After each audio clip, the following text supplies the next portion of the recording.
I'm gonna start by saying this is probably something I should apologize for. I should, but I'm not going to.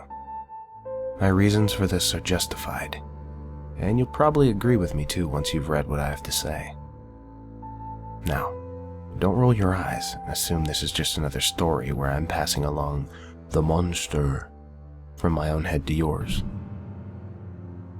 It's really very simple. I'm getting very tired. I've been awake for the last few days and I need to go to sleep. And in order to get some sleep, I have to explain something to you. Not some vague, undefined you, but you. The very literal and very real you. I need your help, and you're gonna help me by continuing to listen. I've been giving some thought to monster stories and stumbled across something that I find interesting. What are arguably the most common themes in monster stories: darkness and light. The monsters you find in the darkness. They lurk in the darkness. They live and breed in the darkness. The darkness is their element. It allows them to hunt us down. Sure, most of these stories are just jokes and scary stories written for the sake of reading in the dark. But a few of them are real. You never hear how real, because when things go bad, there's no one to tell us about it. Do you expect the victim of the Slender Man to escape and conveniently come back here to warn us all? You think the police are going to report supernatural causes when they find a body torn apart when there are plenty of bears in the woods? The only way to know which stories are real are to get caught up with their retellings. It happens, this I promise you. Then there's the light, the escape route, the safe place, the weapon to fight back the evil, the antithesis of darkness. The light is the one place where the monsters can't get to us.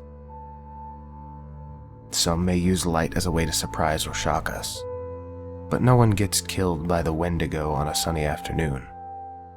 The light is safe, and there are infinite examples to support this. Take this website, for example. The light letters distract us from the black abyss of the background, but if you're staring at the white letters, you're not looking into the background, and you don't have to read every story on this wikia to start seeing faces where there are none. I can't prove that things are looking out at you as you read this, but just take comfort in knowing that if they were, you were looking at the white text instead. Do me a favor. Uncurl your legs. Sit comfortably. Lean in a bit. You're still shaken from your last story. Maybe you're cold? You're not afraid. You just really like making yourself as small as possible when you read. Well, don't do that. Trust me. You're safer if you're closer to the light of the screen. It's not just keeping the darkness at bay, but you'll see what I mean real soon. Just keep listening. So, there's the light and the dark. You're wondering what's the big deal? Am I going to tell you to reread the letters of each line for a quick scare? Don't let your eyes wander. I didn't write anything. This isn't that kind of story. This is the kind of story where I help you see a pattern. Humans are afraid of the dark for a reason. With the absence of light, we're easy prey. We'll never see a threat coming. We sleep at night hoping that in the morning any danger will have passed us by.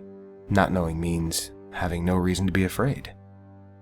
We're still vulnerable when we sleep, but awareness of threat really makes the threat worse, in my experience. Now think about this. There are not many stories in which a monster attacks someone who never knew about it. There are some, but none of them are true. But the true stories share a few common themes of their own. The monsters can only find you if you know about them, and the more you know about them, the more danger you're in. When has there ever been an ancient scroll that struck you dead after reading the first line? You have to read the whole thing before you're in any danger, right? You're only stalked by a ghost after listening to their whispers and figuring out what they're saying. If you ignore them, they can only annoy you. The old doll only steals your soul after you've learned about its gruesome origins. There are a million examples. The point is that knowing about the monster allows it to find you. It makes you a target. Now, I got to thinking about this. Monsters are all denizens of darkness. But what would it take for a monster to exist in light? It's not the dark that kills you, it's the fact that you can't see them coming. And it is very possible to be blinded by the light. Who's to say that there can't be a monster that strikes you down the moment your eyes are blinded with sunspots after you, say, happen to stare at a bright flashing reflection of a fast-moving car? Or see the reflection of the sun in a distant window? Or stare at a light bulb? Monsters rarely attack from the side, and even from the back. They like it when you know they're there.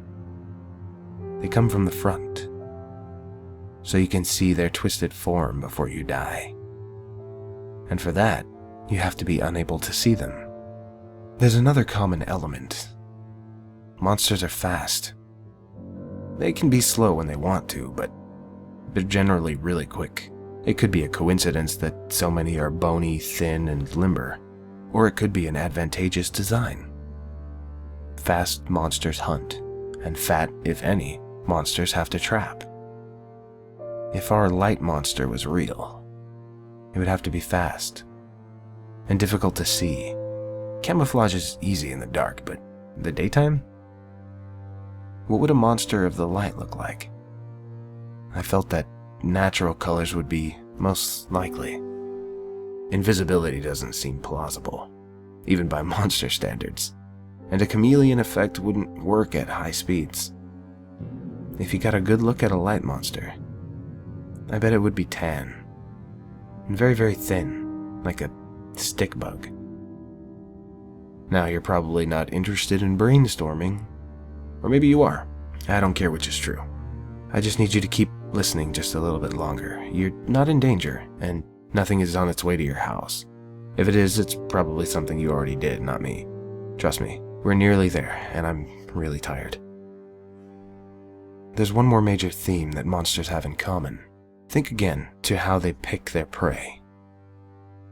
You have to know them before they can be a threat to you.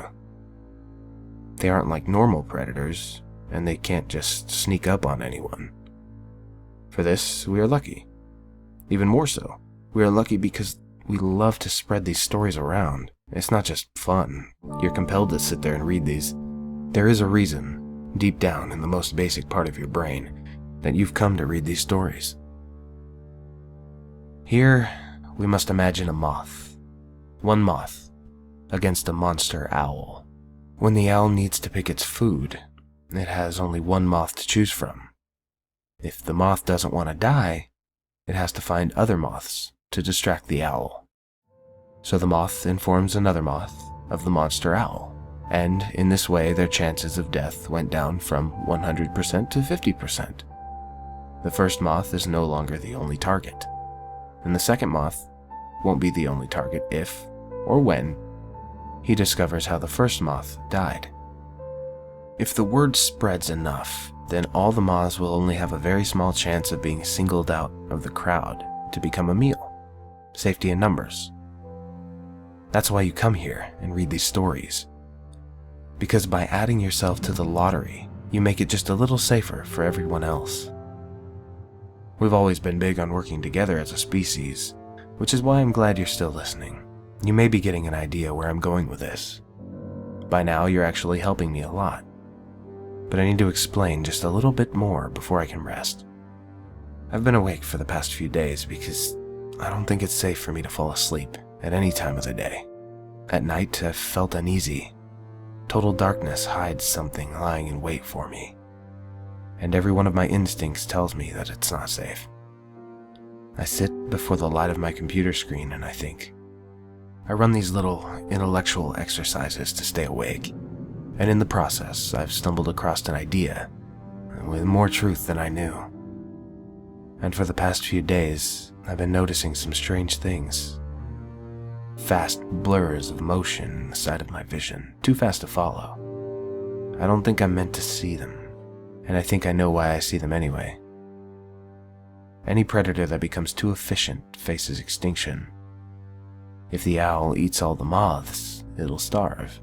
Hell, the only reason Ebola hasn't become a global threat is because it kills its victims too quickly for them to spread the virus any further. So our efficient predator no longer has a pool of prey to choose from. Anytime new prey is discovered, it is killed before it can spread the word to others. The predator is weak, and it's getting desperate. It can't keep up like it used to, but it's still very hungry. So, I think now you can guess why I should apologize here. But I don't think I'm doing anything that I'm not meant to do. You can't develop many defenses against a truly efficient predator, even though we've tried. We're fast, we're strong, and we're smart.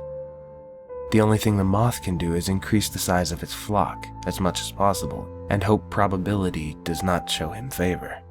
And right now, I am part of a very, very small flock.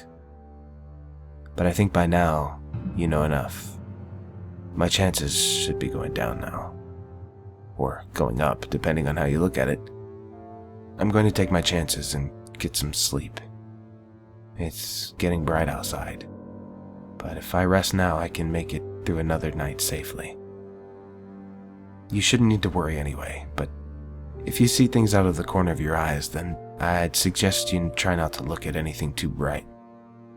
You don't want to be blinded by sunspots before you can spread the word and make the group just a little bit bigger. I'll see you in the evening. I hope. Oh, and just in case you get the chance, let me know what color it is.